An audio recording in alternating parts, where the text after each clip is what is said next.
अस्सलाम वालेकुम। अच्छा, माइक्रोस्कोप पढ़ने के बाद हमारा जो टॉपिक है वो है history of the development of cell theory.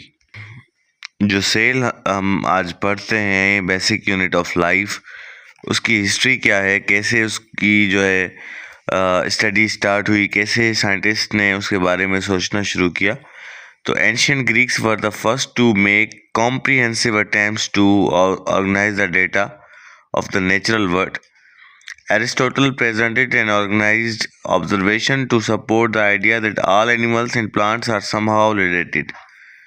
Later, this idea gave rise to questions like, is there a fundamental unit of structure shared by all organisms?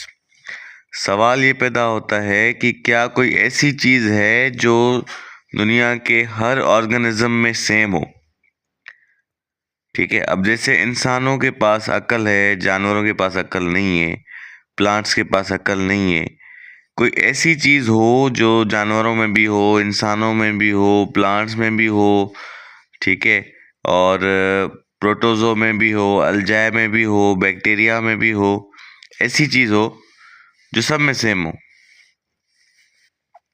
तो वो बेसिक चीज़ क्या थी? वो था आपका सेल। ठीक है, तो सेल जो है वो आपका बेसिक यूनिट ऑफ लाइफ है, बेसिक यूनिट ऑफ स्ट्रक्चर है। हर जानदार में सेल है, सेल से ही बन के वो बने हुए हैं वो सारे। ठीक है, but before microscope was first used in 17th century, no one knew that living organisms to share a fundamental unit that is cell. तो जब तक माइक्रोस्कोप नहीं बना हुआ था 17 सेंचुरी से पहले, तो किसी को पता नहीं था कि वो फंडामेंटल यूनिट सेल है। अच्छा, 1665 में क्या हुआ? Cell was the first observed by Robert Hooke, an English scientist, discovered a honeycomb like structure in a cork slice using a primitive compound microscope. तो सबसे पहले आप देखें कि हनीकॉम्ब लाइक स्ट्रक्चर कैसा स्ट्रक्चर होता है। रॉबर्ट हुक ने ऑब्जर्व किया 1665 में कि कॉर्क स्लाइस के अंदर हनीकॉम्ब जैसा स्ट्रक्चर है। सबसे पहले आप देखें हनीकॉम्ब स्ट्रक्चर कैसा होता है। तो ये होता है हनीकॉम्ब जैसा स्ट्रक्चर। ठीक है, अभी उसको किस में मिला, किस चीज़ में मिला? ये स्ट्रक्चर उसको मिला है कॉर्क स्लाइस में। अब आपको कॉर्क स्लाइस दिखा दूँ, ये इस तरीके से उसको कॉर्क स्लाइस में हनीकॉम्ब जैसा स्ट्रक्चर मिला। ठीक है, कॉर्क स्लाइस होता है लकड़ी का टुकड़ा। ठीक है, ये लकड़ी का टुकड़ा है, इसमें उसको हनीकॉम्ब जैसा स्ट्रक्चर मिला। ये लकड़ी के टुकड़े होते हैं ना इसमें। ठीक है, in a cork slice using a primitive compound microscope, he only saw cell walls as this was dead tissue. He coined the term cell for these individual compartments he saw. तो उसने जब कंपाउंड माइक्रोस्कोप से देखा तो उसको जो है वो सेल वॉल्स नज़र आए, डेड टिश्यूज नज़र आए, तो उसने उसको नाम दे दिया सेल।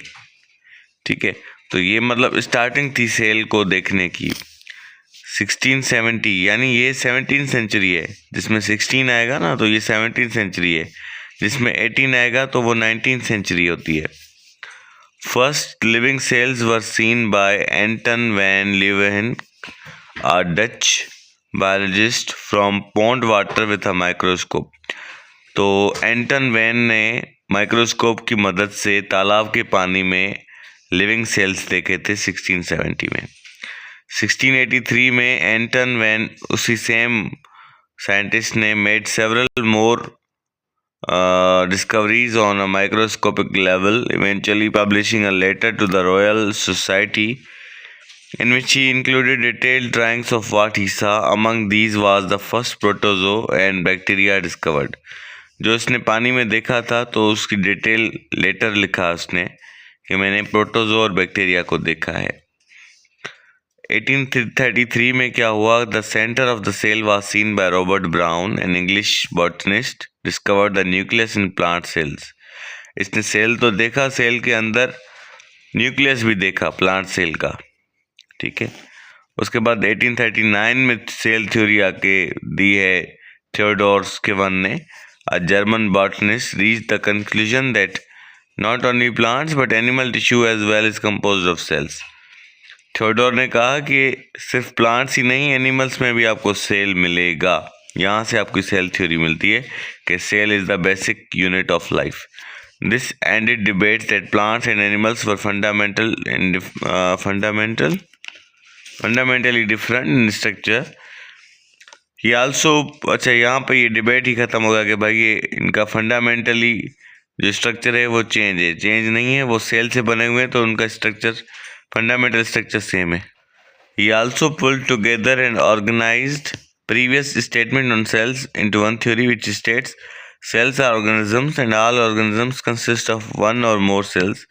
सेल्स ऑर्गेनिज्म है और हर ऑर्गेनिज्म में एक या एक से ज़्यादा सेल मौजूद होते हैं।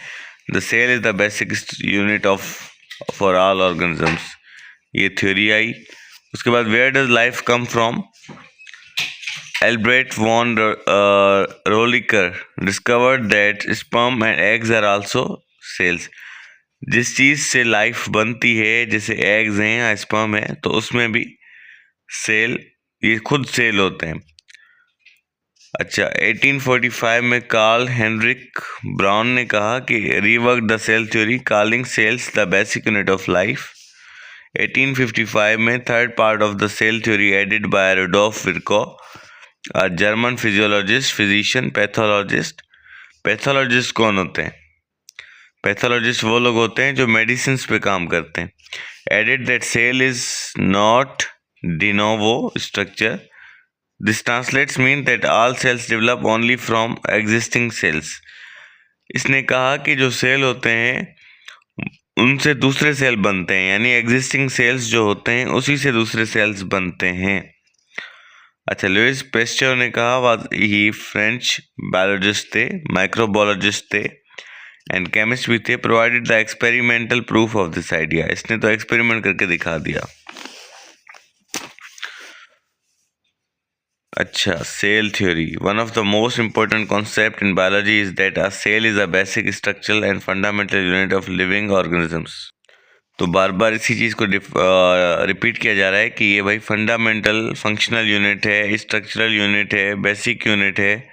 ठीक है, तो इतनी इंपॉर्टेंट है सेल की कि बगैर सेल के कोई भी ऑर्गेनिजम्स जिंदा नहीं रह सकता। This is known as a cell theory and was proposed jointly by two scientist in 1839। ये सवाल आ सकता है कि सेल थ्योरी किसने दी थी? तो वो स्क्लीडन ने दी थी और स्किवान ने दी थी।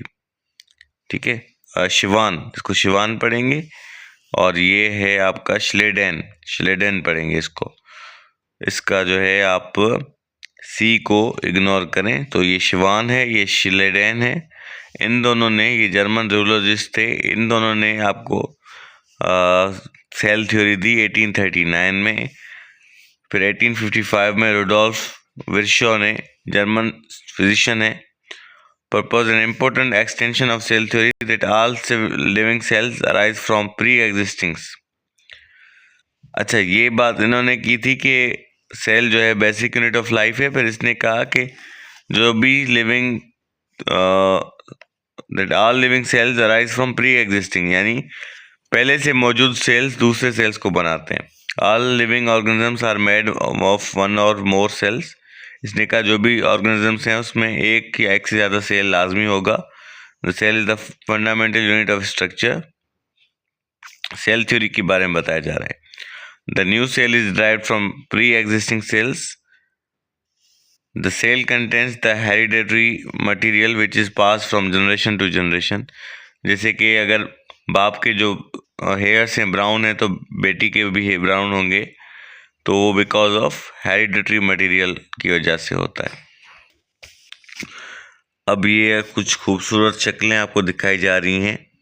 ये है मथियास जैकब श्लेडेन, जिसने सेल थ्योरी दी। थियोडोर शिवान, इसने भी सेल थ्योरी दी, दोनों जर्मन थे। और रुडोल्फ विर्शो ये हैं जिन्होंने थोड़ा सा उसको और अपडेट किया।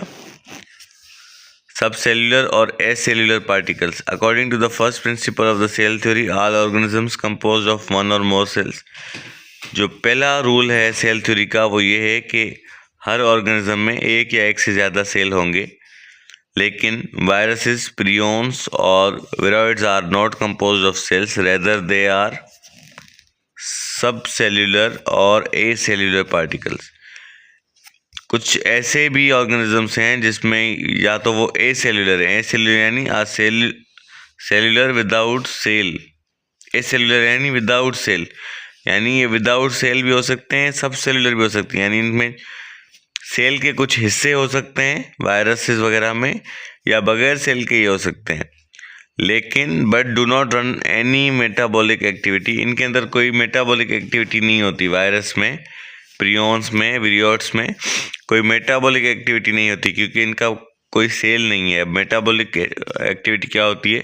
ना ये एनर्जी हासिल करते हैं, ना ये ग्रू होते हैं, ना ये रिपेयर होते हैं, और ना फिर जो है अच्छा फिर क्या है इसमें, as they show some characteristics of living organisms, ये कुछ इसमें कैरेक्टरिस्टिक ऐसे होते हैं जैसे जिंदा चीज़ों में होते हैं। They can increase in number and can transmit their characteristics to the next generation. ये हाँ, ये है कि ये नंबर में इंक्रीज होते हैं लेकिन बड़े नहीं होते, नंबर में इंक्रीज होते हैं और फिर अपने कैरेक्टरिस्टिक्स दूसरी जनरेशन को देकर जाते हैं, इसलिए वायरस बढ़ता जाता है।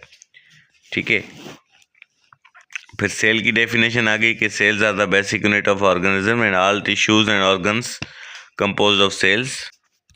सेल जो है आपका बेसिक यूनिट ऑफ लाइफ है। आपके जो टिश्यूज हैं या ऑर्गन्स हैं वो सेल से बने हुए होते हैं। There are different types of cells. Cells can either be prokaryotic भी हो सकते हैं सेल्स, और यूक्रियोटिक भी हो सकते हैं। यूक्रियोटिक सेल्स के पास एक प्रॉपर न्यूक्लियस होता है और एंड मेम्ब्रेन बाउंड ऑर्गेनल्स होते हैं। ठीक है, सेल के टाइप्स होते हैं, एक सेल होते हैं प्रोक्रियोटिक, दूसरे होते हैं यूक्रियोटिक। तो जो यूक्रियोटिक होंगे उनके पास न्यूक्लियस होगा और मेम्ब्रेन बाउंड ऑर्गेनल्स होंगे। अब ऑर्गेनल क्या होता है? Organelle is a small structure inside a cell that performs a special job. ठीक है, ऑर्गेनल एक ऐसा छोटा सा स्ट्रक्चर होता है सेल के अंदर जिसका अलग अलग छोटे छोटे काम होते हैं उसके। ठीक है, जैसे कि आपके जैसे न्यूक्लियस है, न्यूक्लियस भी एक ऑर्गेनल है। अब न्यूक्लियस का काम क्या होता है? It controls the cell, stores DNA, DNA भी स्टोर होता है, डीएनए भी स्टोर होता है न्यूक्लियस में, और ये पूरे सेल को कंट्रोल कर रहा होता है, तो वो भी एक ऑर्गेनल है। या फिर जैसे कि माइटोकॉन्ड्रिया है, माइटोकॉन्ड्रिया में क्या होता है? एनर्जी बनती है। ठीक है, या फिर आपका रिबोसोम है, वो प्रोटीन्स बनाता है। तो ऑर्गेनल जो भी होते हैं सेल के, उनका अलग अलग एक काम होता है। ठीक है, और मेम्ब्रेन क्या होता है उसका? मेम्ब्रेन एक लेयर होती है जो प्रोटेक्ट करती है ऑर्गेनल को। Plant and animal cells are eukaryotic. Plant और एनिमल सेल यूक्रियोटिक होते हैं क्योंकि उनके अंदर एक प्रॉपर न्यूक्लियस होता है। Plant cells are generally a cubical shape while animal cells are usually spherical. अब इनकी शेप बताई जा रही है कि जो प्लांट सेल होता है वो क्यूब की तरह होता है, और जो एनिमल सेल होता है वो स्फेयर की तरह होता है। Plant cell and animal cell have evolve different organelles perform specific functions. इनके अंदर अलग अलग ऑर्गेनल्स होते हैं जो स्पेसिफिक फंक्शंस करते हैं। The activity of an organism depend on the total activity of independent cells. Energy flow occurs in cells through a breakdown carbohydrates by respiration. Cell contain the information necessary for the creation of new cells. This information is known as hereditary information and is contained within DNA. The contents of cells from similar species are basically the same. किराए की जो activity होती है ना किसी भी organism की, वो डिपेंड करती है कि उसके पास कितने इंडिपेंडेंट सेल्स हैं। एनर्जी फ्लो जो उसकी है वो कितनी है। अब एनर्जी फ्लो किसी चीज़ की वजह से होती है? कार्बोहाइड्रेट्स की मदद से होती है। कार्बोहाइड्रेट्स न्यूट्रिएंट्स होते हैं जो आपकी बॉडी को एनर्जी देते हैं। They are one of the main food groups your body needs just like proteins and fats. ठीक है, अब सेल के पास जो सेल होते हैं ना, उनके पास एक इंफॉर्मेशन होती है जिसकी मदद से दूसरे सेल बनते हैं। ऐसी इंफॉर्मेशन होती है सेल के पास जिसकी मदद से न्यू सेल्स बनते हैं, और इस इंफॉर्मेशन को हेरिडिटरी इंफॉर्मेशन कहा जाता है, और इसके अंदर ही डीएनए होता है। ठीक है, जो आपके बच्चे होंगे तो उनके पास भी जो सेल होंगे वो बेसिकली सेम होंगे, ठीक है।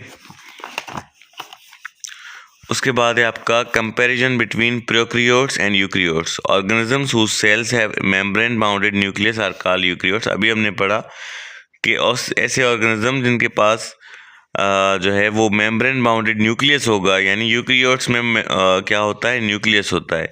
ग्रीक वर्ड से बना है, यू मीन्स वेल और truly and karyon means kernel और न्यूक्लियस। जिसके पास वेल प्रॉपर न्यूक्लियस होगा तो वो कहलाएंगे eukaryotes. Organisms whose cells do not have membrane bounded nucleus are called prokaryotes. तो जिनके पास न्यूक्लियस नहीं होगा उसको प्रोकैरियोट्स कहा जाएगा, ठीक है। तो यहाँ पर आपका ये टॉपिक खत्म हो गया।